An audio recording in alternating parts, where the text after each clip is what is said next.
एक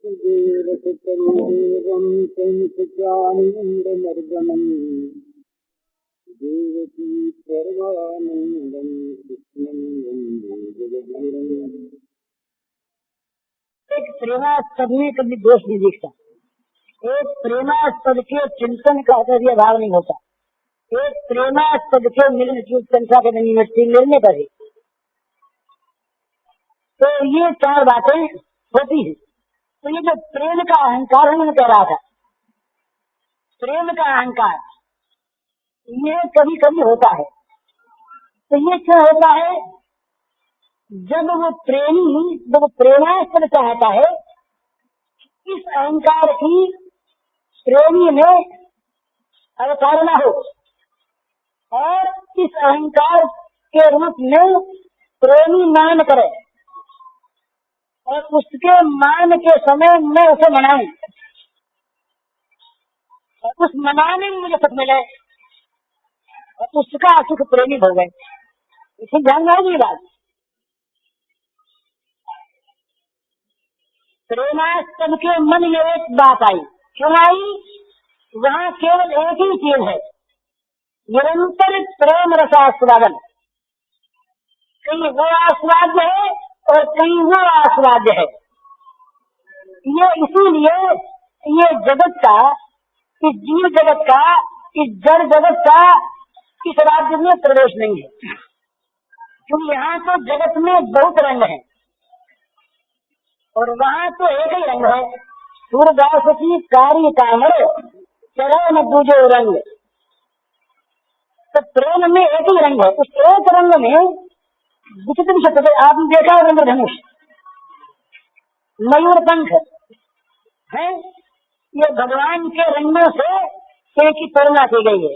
ये प्रजापति का रंग, प्रजापति देखा आपने, तितली तितली, ये स्तर अंग्रेजी में बड़ा साहित्य तितली पर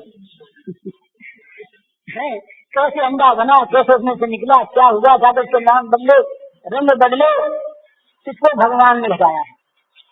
तो जो भगवान का जो प्रेम रस है ना, ये प्रेम रस एक रस है, इसमें विभिन्न रस नहीं है, एक रस है। इस प्रेम रस की एक रस में ये विभिन्न रंगों का उदय होता है। एक रंग में अनेक रंग निकलते हैं और वो फिर एक में समा जाते हैं।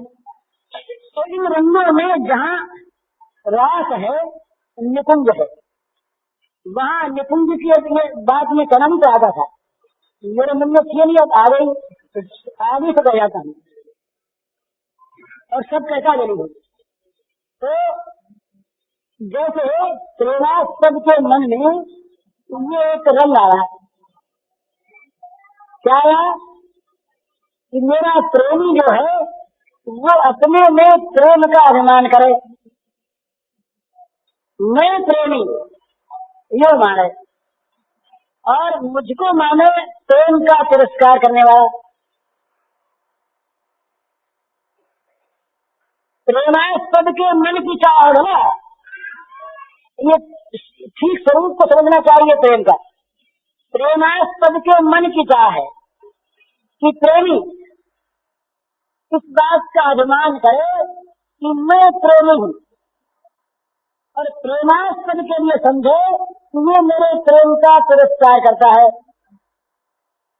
और इसलिए मैं मान करने रुक जाऊं, प्रेम रुक जाए। और प्रेमी के मान करने पर उस मान की अवस्था में प्रेमास्पद उसको मनावे और वो मनाने के समय उस मनाने की लीला में प्रेमास्पद का सुख हो और उस सुख से वो प्रेमी सुख सागर में डूब जाए। बस इसलिए वो प्रेमी मान करता है, इसलिए वो प्रेमी मान लीला और मनावन लीला, जैसे ना मान लीला और मनावन लीला, ये जब लौकिकता में आ गई तो गलती, ये जब अंग्रेजी में कहते हैं सेक्स, तो जब सेक्स में आ गई तो गंदा बना गया। ये तो चीज है वो दिव्य राज्य की, जहाँ केवल रस ही रस है, केवल आनंद ही आनंद है, केवल दिव्य ही दिव्य है, जहाँ मलिनता की कल्पना की भी छाया नहीं है। तो इससे सिद्ध क्या हुआ? चाहे उठना हो और चाहे मनाना हो, चाहे मान हो और चाहे अपमान हो, चाहे देना हो और चाहे लेना हो, चाहे दक्षिण पक्ष हो चाहे वाम पक्ष हो। रथ में वाम दक्षिण दो पक्ष होते हैं। राजसंख्याध्यायी के दो तरह के क्या करके होते हैं, जो वाम पक्ष का और एक दक्षिण पक्ष का, और एक शब्दों का और एक विज्ञान का, चार अर्थ माने हैं। हाँ, तो वो वस्तुस्थिति क्या है, इसमें एक ही है, प्रेमास्पद का मन, उसके मन की ओर देखते रहना, उसके मन की बात ही होना और उसी में सुखी होना, ये है प्रेम। किसी माई ने सदैव पूछा था कि भाई ज्योति प्रेम का स्वरूप बताओ, कि कई बार बताया है और ये उसका स्वरूप है, न समझ में आवे तो अपने हाथ की बात। और असल में ये समझाने की चीज है भी नहीं, है नहीं, ये तो वास्तविकता है। और वास्तविकता है ये प्राप्त करने की, अनुभव करने की, इसमें इसके अंतर प्रवेश करके ऐसा बन जाने की। तो ये तो उनके प्रेम की बात हुई। अब कुछ और बात भी करने, खुदरा बात है। पद से किसी वस्तु की कभी भी किसी प्रकार की भी चाह न रहना, प्रेमास्पद से कभी भी किसी भी हेतु से किसी प्रकार की भी चाह न रहना। एक बात, प्रेमास्पद में किसी समय किसी प्रकार से भी कोई भी दोष न देखना। दो बात, प्रेमास्पद की कभी भी याद न भूलना और प्रेमास्पद से मिलने की नित्य नित्य उत्कट उत्कंठा बना रहना। और दो बात और लिख लीजिए, दो में लिख लीजिए। चौथी है ये, जिस क्रिया में प्रेरणा विषयासक्ति से मिलती है वो काम है, चाहे इसका नाम प्रेम हो, पूजा हो, भक्ति हो, ज्ञान हो, वैराग्य हो, योग हो। और जिस कर्म में, जिस क्रिया में प्रेरणा भगवत प्रीति से मिलती है उसका नाम चाहे गृहस्थ हो, वानप्रस्थ हो, संन्यास हो, वैराग्य हो, काम हो, क्रोध हो, लोभ हो, मोह हो, राग हो, द्वेष हो, कुछ भी उसका नाम हो, उसका वो प्रेम है। ये प्रेम का और काम का भेद है। और जहाँ काम को लेकर प्रीति है, मुझे सुख की इच्छा को लेकर प्रीति है, वो प्रीति नहीं है, वहाँ निष्काम भाव नहीं है। तो प्रेम का जो निष्काम भाव है वो निष्काम भाव बंधन मुक्ति के लिए नहीं है, वो निष्काम भाव वैराग्य के लिए नहीं है, वो निष्काम भाव अंतरात्मा की शुद्धि के लिए नहीं है। वो तो हृदय उनका प्रेम से इतना परिपूरित है कि उसमें काम के लिए गुंजाइश नहीं है, जगह नहीं है, काम वहाँ बस नहीं सकता। ये बात तो दूर, काम की वहाँ कल्पना की छाया नहीं आती। ये प्रेम परिपूरित लबालब भई सराय रहीम लख आप कथित फिर जात। मुसाफिर आए और देखा कि धर्मशाला का एक एक तख्ता भरा हुआ है, उधर रहने को जगह नहीं, लौट जाओ। इसी प्रकार भगवत प्रेम से जिसका हृदय लबालब भरा है, छलक रहा है ऊपर, उसमें कहीं भी जरा सा भी छिद्र नहीं, छेद नहीं, अवकाश नहीं जिसमें अन्य वस्तु टिक सके। इस प्रकार का जो हृदय है उसमें सकाम भाव तो आता ही नहीं, पर उसका निष्काम ही नित्य सकाम है। क्योंकि वहाँ भगवत प्राप्ति की इच्छा कभी मिटती नहीं, मिलने पर भी नहीं मिटती। तो ये अपने प्रेम की चर्चा हुई। अब खुदरा बातें करें। ये तो मीठी बात है भाई। निर्गुण में प्रेम नहीं होता, निर्गुण का तो साक्षात्कार होता है। निर्गुण में स्थिति होती है, निर्गुण स्वरूप होता है। वहाँ तो द्वैत की कल्पना नहीं है ना। जहाँ जहाँ ये सगुण निराकार है वहाँ तक तो प्रेम होता है। हाँ, होता तो है नहीं, सगुण निराकार में प्रेम होता है। नित्य तो ये तैयार नहीं है। जो लोग ये सगुण साकार भगवान को अनित्य मानते हैं, उनका भगवान तो मायोपाधिक है, जो माया से बना है। वो तो अनित्य है ही, माया से बना, माया न रही तो वो मर गया। तो भगवान की बात हम नहीं कहते, वो भगवान मायोपाधिक है और वो भगवान मिटने वाला है, वो तो माया से बना है ना। हम जिस भगवान की बात कहते हैं वो भगवान तो वही है जो जो निर्गुण निराकार वादियों का ब्रह्म है, वही है। और वही यहाँ पर उस सारे सारे ब्रह्म रस का सार लेकर यहाँ पर ये प्रादुर्भूत है, नाचता है उनको। और ये अनित्य नहीं है, ये असत नहीं है, ये मायोपाधिक नहीं है, ये माया विशिष्ट भी नहीं है। ये तो माया का स्वामी है, माया नती है। उसको लेके नित्य निरंतर ये सदा सर्वदा अनादिकाल से नाचा करता है और नाचता रहेगा। ये नाचने में आनंद आता है, ये तो नाचने वालों का आनंद। ये चीज है, वो प्रेम अपनी आत्मा से करे, वो प्रेम अपनी आत्मा से करे। वो आत्मा ही निर्गुण है और वही ब्रह्म है। वो प्रेम है, सगुण निराकार वाला प्रेम हो सकता है, पर उसका प्रेम भी सगुण साकार में जितना खिलता है ना, यहाँ तो हरेक इंद्रिय के साथ उनका संस्पर्श प्राप्त होता महाराज। वहाँ वो इंद्रिया ठीक है, सगुण सगुण तो है, पर उसके हाथ में विचारे है नहीं, उसके आँख कान है नहीं, उसके अंग है नहीं, वो सर्वथा आनंद है। वो अंग वालों का जो आनंद है वो कहाँ से देगा? निरंजन का आनंद नहीं हो सकता। तो चलिए वहाँ प्रेम तो हम कर सकते हैं, पर हम प्रेम करके न उसको आँख दे सकते, न कान दे सकते, न जीभ दे सकते, न उसका आनंदन कर सकते, न उसके सुख सुन सकते। प्रेम कर सकते हैं जो वस्तु से, भाई कोई वस्तु है। प्रेम क्या वास्तविक जो ये विकास है, प्रेम का जो वास्तविक विलास है, वो तो सगुण साकार ही। तो छोड़िए से आप सगुण साकार का नाम रख लीजिए, कोई आपत्ति नहीं है।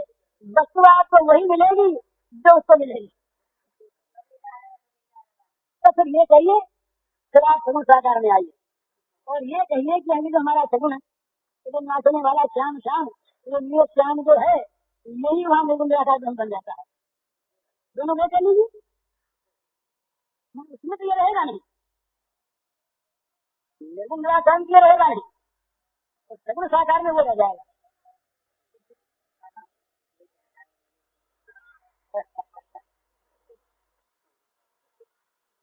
तत्व तो यह है कि जो निर्गुण निराकार है, जो जो सगुण निराकार है, जो सगुण साकार है, ये तत्वतः एक वस्तु। इनके तत्वतः इनमें कोई भेद मानना ये तो अज्ञान है। तत्व तो दो होते हैं, सत्य एक होता है, वस्तु एक है। पर ये जो चीज है ना, ये अपनी अपनी अलग अलग, और ये अपनी रुचि की चीज नहीं है। यहाँ तो लोग भूल जाते हैं। ये जो हम कहते हैं कि ये भक्तों की भावना के अनुसार भगवान अनेक बन जाते हैं, ये बनना भी वहाँ कल्पना को सिद्ध करता है। हम ऐसे भगवान नहीं मानते, हमारा भगवान तो कल्पना वाला है ही नहीं, वो तो सत्य है, परम सत्य है। वो भक्तों के लिए बनता नहीं, कुछ बने बनाए कोई भक्त प्राप्त कर लेते हैं, ऐसा उसमें खेद है ही नहीं।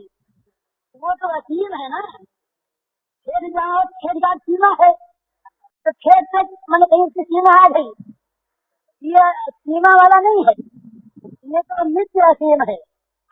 और ये इसमें सीमा है ना कि ये असीम का आधार है, हमारे भगवान की सीमा जो है ये असीम का आधार है। इसलिए भक्त लोग कहा करते हैं कि भाई ये जो ब्रह्म है ना, ये तो श्री कृष्ण की नखद ज्योति है। श्री कृष्ण के चरणों की नखद ज्योति जो है वो ब्रह्म का प्रकाश है। तो उस असीम की आधार भूमि ये हमारा सतीन है। ब्रह्मण वही प्रतिष्ठा है। ब्रह्म की यहाँ उसका अर्थ बदलना पड़ता है लोगों को। अगर हमारे वाला अपना मान है तो एकता सूत्रगत करना पड़ता है। हम तो कहते हैं कि सात शब्द के ब्रह्म की प्रतिष्ठा है। ब्रह्म मेरे आधार पर है। अगर ये न रहे तो ब्रह्म कहाँ रहे? ये सब लीला की विनोद की बातें हैं, बड़ी सुंदर बातें हैं। इनसे घबराना नहीं चाहिए। घबराएंगे तो मन में दुख होता है। सगुन वाले कहेंगे हमारे को निंदा कर दी, निंदा कर दी, निंदा कर दी, निंदा इस निंदा नहीं पसंद है। हाँ हाँ, ये बिल्कुल ठीक बात है। देखो जी, आप दोनों को रखिए, दोनों को रखिए। आजा का तो नहीं है, वो तो है ही।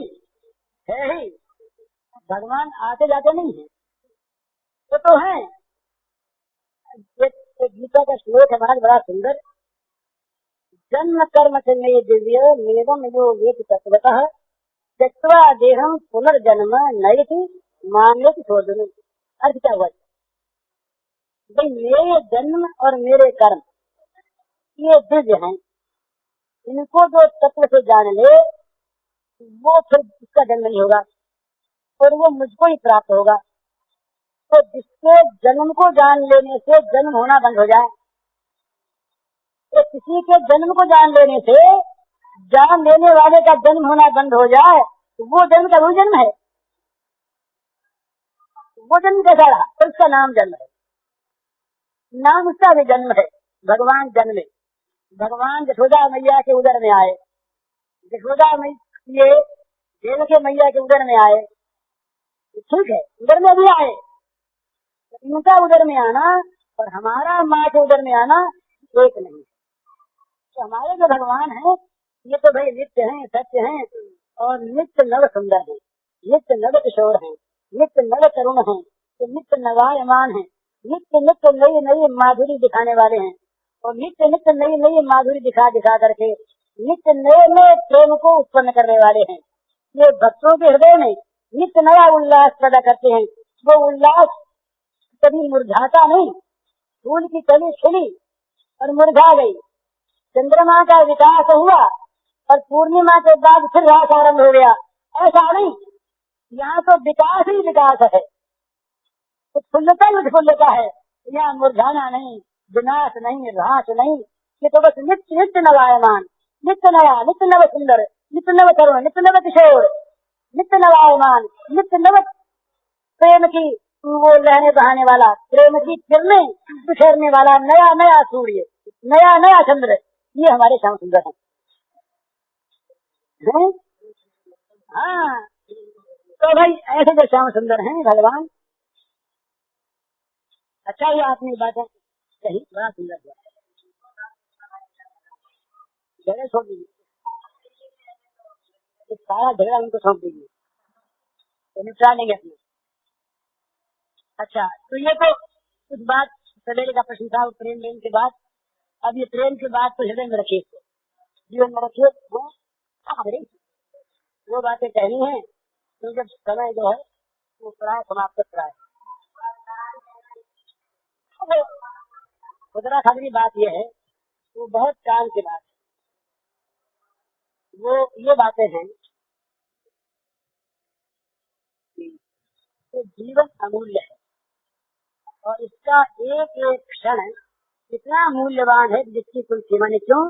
प्रत्येक क्षण भगवत प्राप्ति का क्षण है, किसी भी प्राप्ति हो जाए। इसलिए जीवन के एक श्वास को भी, एक क्षण को भी व्यर्थ मत होना चाहिए, व्यर्थ मत होना। ये एक बात। माने श्वास श्वास में भगवान के नाम का स्मरण हो। मरते समय जब अंतकाल आ जाए और कोई कहे कि 1 मिनट ठहर जाए, 1 क्षण ठहर जाए, एक श्वास और आ जाए तो नहीं आता।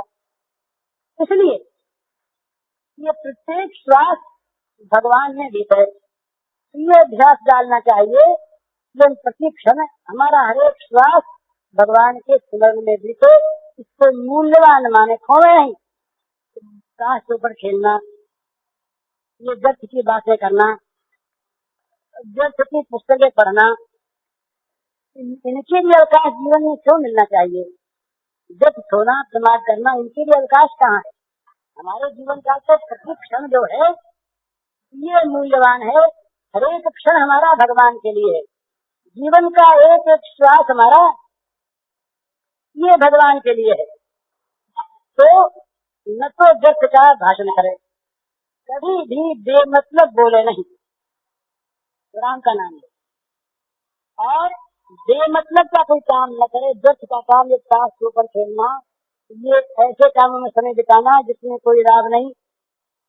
और जहाँ पर बुरी चीज मिलती है, चाहे वो मिलती हो विनोद के रूप में, मनोरंजन के रूप में, तमाशे के रूप में, किसी इंद्रिय को तृप्त करने वाले विषय के रूप में,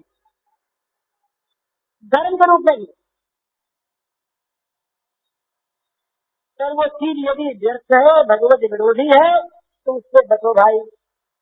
तो इसमें अपने बहुत समझी हुई सोची हुई बात में कहता हूँ,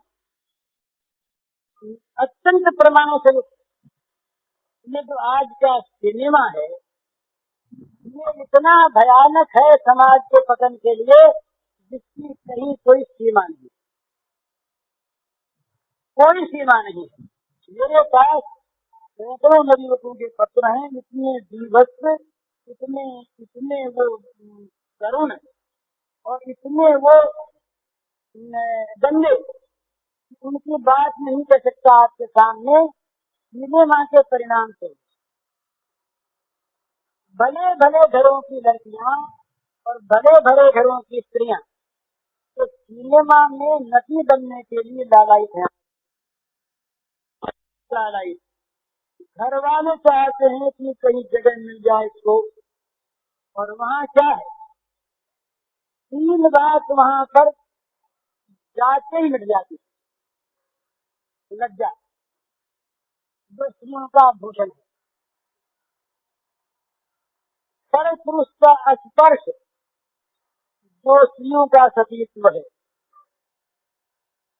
और बाकी बस ये 3 चीज सिनेमा की नशे में नहीं रह सकती। उनके जो सदियों हैं जहाँ पर ये इनका निर्माण सदियों का होता है, वो तो नरक कुंड है, सजा हुआ, सजा हुआ है। वहाँ शराब है, वहाँ मांस है, वहाँ व्यभिचार है, और वहाँ पतन है। और आज हमारे घरों की लड़कियों में ये चीज पैदा हो गई, एक फैशन ऐसा आ गया, जिस लड़की को नाचना ना आवे, ये सगाई करते समय आजकल ये क्वालिफिकेशन हो गया, ये उसका एक गुण हो गया कि तो लड़की को नाचना आता है कि नहीं। अरे इसको नचा के बनाओगे क्या, तुम क्या बनाओगे नचा करके, उद्देश्य क्या है। और ये यहाँ तक ये बुराई फैली, हमारी सरकार, हमारे बड़े बड़े नेता, शासनकर्ता, अधिकारी, उच्च पुरुष, विद्वान पुरुष, यूनिवर्सिटियों के आचार्य लोग संस्कृति मानते हैं इस नाचने गाने को। बस इसका हमारा सांस्कृतिक डेपुटेशन गया है चाइना में। संस्कृति क्या है, कुछ गाने वाले ये लड़कियां गई और कुछ उनके साथ गए, मैंने सारी संस्कृति नाचने में आ गई, निर्लज्जता में आ गई, ये शरीर के गंदे शरीर के बाहरी सौंदर्य के प्रदर्शन में आ गई, जो हमारे लिए तो ये असूर्यम पश्चिम कहते थे। चाहे पर्दा न हो, पर उनके एक शील, उनका एक शील सौंदर्य जो स्त्रियों में था, वो थी अपने हाथों उन्नति मांगकर, प्रगति के नाम पर, विकास के नाम पर और मनोरंजन के नाम पर और ये व्यापारी इंडस्ट्री के नाम पर, कारोबार के नाम पर और इस विचार के प्रसार में लगे हैं। अब क्या करें? एक हमें एक सिनेमा वाले ने एक चिट्ठी लिखी है, उन्होंने इनको लिखा है कि भाई साहब, ये हमारे इस व्यापार का नाम बताओ आपको। तो कहा कि अधिकृत वेश्यावृत्ति, माने अधिकृत व्यभिचार, ये इसका नाम। और व्यभिचार जो है वो बेकानूनी है और ये कानून सम्मत, तो इस प्रकार की बुरी चीज। अब वो जहाँ तक उनमें ये स्त्री रखी है, वहां तक चाहे वो सीता का पास भी करे, खुदा नहीं हो सकता। वो तो जाते हैं लोग देखने के लिए इसमें किसका पास है। यहाँ तक पतन हुआ, हमारे भले घरों की लड़कियां, बहुएं उन नदियों के नाम की साड़ी पहनती हैं, उनके चित्र साड़ी पर अंकित रहते हैं, तो भगवान का नाम नहीं, किसी महापुरुष का नाम नहीं। तो ये मेरी प्रार्थना है, लड़ाई तो न करें, घर में कलह तो न करें, और जो यहाँ बैठे हैं उन सबसे तो मैं प्रार्थना करता ही हूँ कि वे कोई भी कभी भी किसी सिनेमा में न जाए। ये भगवान के लिए बड़ा प्रीतिकर होगा। जितना भी उच्छृंखलता का, ये असदाचार का प्रचार है, ये भगवान को कभी प्रसन्न नहीं करता। और बस चले अपना प्रेम से, लड़कर भागा नहीं, एक बुराई की बुराई पैदा हो जाए, अपने घर वालों को, अपने बच्चों को, अपनी लड़कियों को जहाँ तक बने समझाकर बुझाकर उन्हें रोके। सिनेमा बंद तो हमारे लिए होगा नहीं, हमने चेष्टा कर ली, हार गए, हम चेष्टा कर ली और बड़े बड़े धमकी के पत्र हमारे पास आए, विरोध करके उस सिनेमा का। अब क्या करें, मन तो मानता नहीं, विरोध होता ही है। तो ये एक समाज में आग लगी है, आग, नरक की आग ये समाज में पैदा हुई है। इससे समाज को बचना चाहिए और ये बढ़ रहा है और बढ़ेगा। उपाय नहीं है, लेकिन जो बच सके उसे बचना चाहिए। दूसरी बात, एक खुदरा खतरी बात है, परंतु ये मुझे कहनी थी। दूसरी बात है, सब लोगों को नहीं रुचिकर होगी। प्रेम की बात तो सभी मानेंगे, ये तो सदाचार की बातें हैं। दूसरी बात है खान पान। ये खान पान इतना बिगड़ा है कि जूठन खाना और हरेक के हाथ की खाना ये आम रिवाज हो गया है। हमारे मित्र, हमारे घर के, हमारे अपने हैं, हमारा परिवार, हम देखते हैं कि वो किसी के हाथ से खा लेते, किसी के हाथ, किसी के बर्तन में, जिस बर्तन में गोमांस परसा गया उसी बर्तन में रोटी आ जाती है और वो खा लेते हैं। एक जो घृणा मन में थी, दवा की उस पैकेट पर एक लगा रहता है लेबल, उसमें लिखा रहता है अंग्रेजी में अनटच्ड बाय हैंड, हाथ से छुआ हुआ नहीं। लेकिन ये छूट कहाँ से आ गई, कि दवा में छूट कहाँ से आई? तो वो कहते हैं कि भाई हाथों में जो परमाणु रहते हैं किसी किसी प्रकार के गंदे, वो परमाणु अगर दवा में आ गए तो दवा दूषित कर देंगे। ये विलायत में दूध बिकता है ना, बड़ा अच्छा है, हम उनकी बड़ी तारीफ करते हैं। वो दूध हाजिर होते, वो मशीन से दूध दुआ जाता है और मशीन से दूध शीशे में भरता है और मशीन से उन पर कॉर्क लगते हैं और वो बिना छुआ हुआ दूध बोतलों में भरा गया और वो बोतल दे जाते हैं और उस बोतल वापस हो जाती है, फिर वो स्टेरलाइज होती है उसे आग में उबालते हैं जिससे उसके अंदर कोई जड़ न रह जाए। जड़ में रह जाएगा कोई कीटाणु तो दूध को दूषित कर देगा। इतनी शुद्ध मानते हैं और कहते हैं हरेक के हाथ का खाओ, हरेक का जूठन खाओ, है कहीं भी खा लो, गोमांस रखता हो उसी कढ़ाई में, उसी में तुम अपना हलवा पका लो, इसमें कोई आपत्ति नहीं। अब इस बुद्धि का क्या कहेंगे।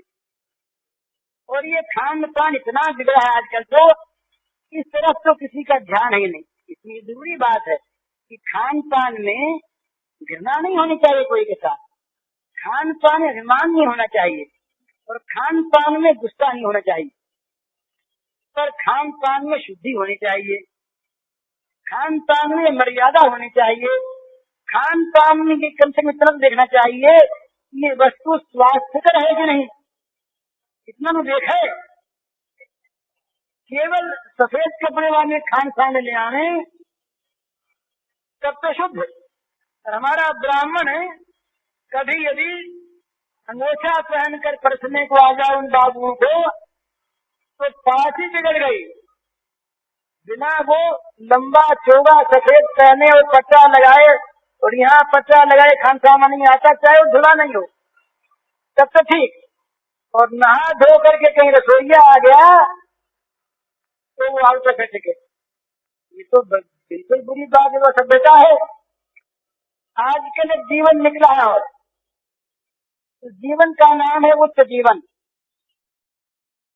अंग्रेजी में उसे कहते हैं हाई स्टैंडर्ड ऑफ लाइफ, जीवन का उच्च स्तर। और वो कहते हैं कि जीवन को ऊंचे स्तर को ले जाओ। अब उसकी बैठक सुनाओ मैं आप ऊंचे स्तर की। अगर आप गंगा में गोता लगा के नहाते हैं, अगर आप बाल्टी भर के अलग नहाते हैं तो आपका स्तर नीचा। और अगर आप पाखाने में भरे हुए टब में बिना हाथ धोए बैठ के नहाते हैं तो स्तर ऊंचा। अगर आपके घर में एक दूसरे की जोड़ी बाहर पड़ी रहती है और बाहर जाने के समय आप पहनते हैं तो स्तर नीचा। और घर में फिरने का जूता अलग, टेनिस का अलग, फुटबॉल का अलग, ऑफिस का अलग, पैर का अलग, जो जूतों की दुकान लगी रहती है तब आपका स्तर ऊंचा। आप यदि पत्तल में प्रवेश कर सिकोरा लेकर खाते हैं तो स्तर बहुत नीचा। और आप अगर जूठी रकाबियों में खाते हैं तो स्तर बड़ा ऊंचा। ये बिल्कुल मैं ठीक ठीक सच कह रहा हूं जो है कोई देख ले। अगर आप जूता उतार कर हाथ मुंह धोकर कुंजे करके चौकी पर या आसन पर बैठकर खाते हैं तो स्तर नीचा। और अगर आप डाइनिंग रूम में, डाइनिंग रूम कहते हैं खाद्य वो भोजन गृह को, डाइनिंग रूम में टेबल पर खाना रखा है, कुर्सियां दी रखी है, उन कुर्सियों पर जूता पहने बिना हाथ धोए बैठकर खाते हैं तो भोजन करके कुल्ला नहीं करते, अभी रोते तो आपका स्तर ऊंचा। अगर आप पाखाने में जाकर के नहा लेते हैं तो स्तर नीचा। और अगर आप बेखत के पाखाने में जाते हैं, कभी नहाते नहीं तो स्तर ऊंचा। रजस्मला बहन अगर घर वालों को नहीं छूती तो स्तर नीचा, और सबको छूती है तो स्तर ऊंचा। ये ऊंचे नीचे स्तर की बात कहता हूँ। वहां तो सन्यासी भी कोई जाए तो उनके भी पैर में चाहे हो गेरुआ रंग का जूता होना चाहिए, गेरुआ रंग का जूता हो उनके पैर में, जरा फैशनदार चद्दर हो और झोली एक हाथ में हो। वो आप वाली झोली नहीं, ये तो नीचे स्तर की झोली है, ये नहीं, ये नहीं, वो यौन खाने और अटैची कुछ भी कहें उसको, फाउंटेन पेन होनी चाहिए, यहाँ खोसी हुई, और चमड़े का चश्मे का घर होना चाहिए, चमड़े का, ये चमड़े की बात।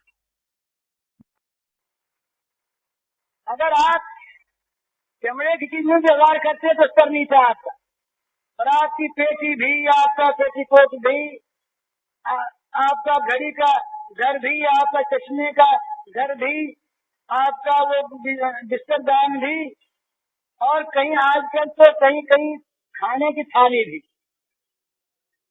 ये अगर चमड़े की है तब तो स्तर ऊंचा, और ये कहीं चमड़े की नहीं है तो स्तर नीचा। ऊंचे स्तर का जीवन, ये ऊंचे स्तर का जीवन। आप जानते हैं ये चमड़े का हाल हिंदुस्तान में, अंग्रेजी राज्य में 2 लाख बछड़े के चमड़ों की खाल जाती थी बाहर मारे हुए, वहां 20 लाख जाती थी। ये हिंदू राज्य में ये जितने बढ़िया ये होता क्राउन लेदर चमड़ा, वो चमड़ा जीते हुए बछड़ों की खाल खींच के निकाला जाता है, उसे हम बाबू लोग पहनते हैं। ये कन्नन जी है ना हमारे कांग्रेस के, इनको चमड़ा छोड़े हो गया 30 वर्ष, नहीं पहनते, और केवल इसीलिए चमड़े के लिए गाय मारी जाती। चित्रकूट में एक बार इन्होंने देखा ऐसा दृश्य, चमड़ा छोड़ दिया। तो ये हम नहीं देखते। आज हम अभी हमारे पास आज एक पत्र आया है, आज ही कल आया था, मैंने उसको देखा पढ़ा। ये सरकारों ने योजना बनाई है कि गाय के अंगों के द्वारा अमुक अमुक दवाइयां बनाई जाए, और उन दवाइयों का प्रचार किया जाए सारे देश में। पहले ये बनाई थी केवल बम्बई सरकार ने, अब भारत सरकार ने उसको विकसित किया और कहा कि सब लोग बनाएं, ये बड़े लाभ का काम है। इसके लिए गाय मारी जाए, और गायों की हड्डियां, गायों के ग्लैंड्स, गायों की लीवर, गायों का दिमाग, ये सब हमारी दवाई बनकर आऊं। ये चीज देखिए क्या हो रहा है, किस तरह से हम सदाचार से च्युत हो रहे हैं। इस जमाने में विशेष सावधानी की आवश्यकता है। घृणा तो किससे करें नहीं, लड़े नहीं। अब तो अपराध हो गया है ना अस्पृश्यता, तो जेल जाना होगा, इसलिए वो अपराध भी न हो। और तो छूट छाप जो है ये घृणा की वस्तु नहीं है। हमारी माँ रसगुल्ला होती है तो क्या माँ से हमारी घृणा है? उस समय माँ अगर बीमार पड़े तो क्या हम सेवा नहीं करेंगे? पर उस समय शास्त्र कहता है उससे बीमारियां पैदा होती हैं, उससे मन पर एक बुरा असर पड़ता है। इसलिए हमारा ये धर्म होता है कि हम उस समय उसका स्पर्श न करें। पर जहाँ अंधाधुंधी कह दिया कि स्पर्श का बेकानूनी है, पाप है, तुम सब तो नहीं छूते हो। एक डॉक्टर से मैंने पूछा, सिविल सर्जन से हमारे मित्र है वो पहले से बोले, हमने उनसे पूछा, वो एक रोगी को देखने आए थे, तो वो रोगी टीबी का था। तो ये लगाया लोगों से लगाया, नब्ज देखी, फिर बोले जा साबुन पहले मंगवा दो, साबुन पहले। तो मैंने कहा साबुन पहले तो क्या होगा? मित्रता थी, विरोध किया मैंने। तो कहा हाथ धोएंगे ना? उनका हाथ में क्या छूट लग गई है? तो बोले आप भले आदमी, हमसे विरोध करते हैं, टीबी का पेशेंट है, मन क्या हो जाए? तो मैंने फिर आप छूट मानते हैं? तब हंसने लगे। बोले भाई छूट तो सब मानते हैं, छूट तो सब मानते हैं, पर ये बुद्धि बिगड़ गई हमारी, इसलिए हम जो छूट माननी आवश्यक है उसको भी मिटा रहे हैं। तो हमारे यहाँ छूट में घृणा नहीं है, ये तो समाज की रक्षा का एक बड़ा सुंदर धर्म के रूप में आया हुआ विज्ञान है। ये विज्ञान है, इस विज्ञान के द्वारा हम बहुत सी चीजों से अपने आप बच जाते हैं। नीति है, नियम है, भाई माँ भी रसोला हो गई, बेटी भी हो गई, पुत्र वधु हो गई, पत्नी हो गई, अलग अलग नियम धर्म का। और अगर ये नियम न रहा तो कहाँ संयम रहेगा, फिर कहाँ रोग बिनाए रहेंगे। पर ये ऐसी चीज चली, इसलिए जहाँ तक बने अपने से इन कह रहा था खान पान के लिए। खान पान की विशुद्धि परम आवश्यक है। तो खान पान की विशुद्धि में नारायण नारायण सुने हो गया। खान पान की विशुद्धि में 3 बात ख्याल रहे, ज्यादा नहीं। बुरी कमाई का न हो, एक बात। किसी के झूठे न हो, ये दूसरी बात। और जहाँ जहाँ भ्रष्टता है उसके द्वारा स्पर्शित न हो। सारी बड़ी सुना गई है। तो ये हो कि सत कमाई का हो।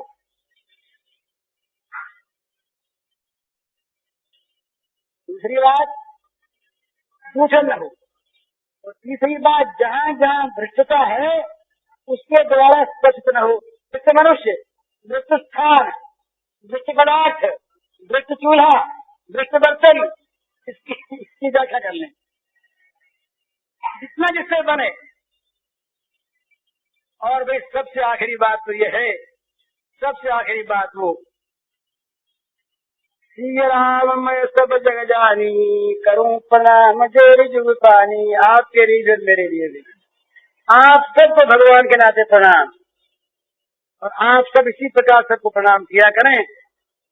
तो गोमांस भोजी से अगर आप बचते हैं तो ये दोष बुद्धि का है। तो ये मानिए आप कि अपने रोग से बचने के लिए उपाय है। अपनी कमजोरी है वो भ्रष्ट नहीं है, अपनी कमजोरी है। हरिओम करते पूज्य श्री भाई जी के इस प्रवचन का शीर्षक है सिनेमा से और सदाचार त्याग से वचन, और इसका कैसेट संख्या है 68।